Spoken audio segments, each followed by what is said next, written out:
Hello প্রিয় প্রবাসী ভাইরা, আজকে চলে আসছি আমরা আল সৈয়দি পার্কে, যেখানে কিনা বাংলাদেশি উইক চলতেছে। এখানে বাংলাদেশি অনেক শিল্পী আসছে। তো আমি আর মোবারক ভাই চলে আসলাম। দেখেন অনেক মানুষ এখানে। এবারে সিকিউরিটিটা অনেক ভালো করছে। আপনাকে অনেক ঘুরে আসতে হয় কেননা অনেক মানুষ, তারা সিকিউরিটিটা অনেক কড়া করছে। কেননা প্রত্যেকবারে ধাক্কাধাক্কি হয় ঢোকার সময়। তো এবার সেটা নাই, একদম এয়ারপোর্টের মতো আপনার এক লাইন দিয়ে ঘুরতে আপনি মেইন গেটে যাইতে হবে। তো এটা হচ্ছে মেইন গেটের কাছাকাছি আমরা চলে আসছি। তো আমি আর মোবারক ভাই ছিলাম, আরও অনেক মানুষ ছিল এখানে। দেখেন আমরা মেইন গেটে চলে আসছি। এটা হচ্ছে মেইন গেট। দেখতে খুব অসাধারণ লাগতেছে। মেইন গেট হলুদের মধ্যে একদম জাকানাকা। তো আজকে মোবারক ভাইকে মাইকেল লাগতেছে। দেখেন কি সুন্দর লাগতেছে তাকে না?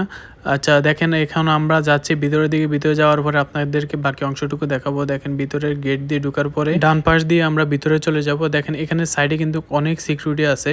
এবার সিকিউরিটিটা অনেক কড়া, কেননা প্রত্যেকবারে যখন রিয়াজ সিজনে বাংলাদেশি উইকটা আসে তখন কিন্তু লাস্টের দিন আপনার খুবই ধাক্কাধাক্কি হয় এবং ওখানে বিশৃঙ্খলা হয়। এর জন্য তারা কিন্তু প্রোগ্রামও বন্ধ করে দেয়।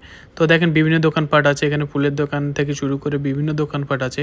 আপনার শর্মা থেকে শুরু করে কফি থেকে শুরু করে আপনি বিভিন্ন দেশের বিভিন্ন খাবার পেয়ে যাবেন। দেখেন তো আমরা এখান থেকে শর্মা এবং আমরা হচ্ছে সিঙ্গারা নিয়েছিলাম, ওটা খেয়েছিলাম। তারপর আমরা কিছুক্ষণ ঘোরাফেরা করে আমরা কনসার্টের ওদিকে যাই। যদিও তখনও কনসার্টটা শুরু হয় নাই, আমরা আসলাম, স্টেজটা দেখলাম এবং কিছুক্ষণ ঘোরাফেরা করে আবার খাওয়ার জন্য গেলাম। খেয়ে দিয়ে যখন সন্ধ্যার দিকে আপনার কনসার্টটা শুরু হয় তখন আবার আসছি। দেখুন উপস্থাপক হিসাবে কিন্তু এখানে দিঘি আছে। দিঘিকে দেখে সবাই উচ্ছ্বাসিত। এখানে অনেকে অনেক কথা, বাজে কথাও বলতেছে।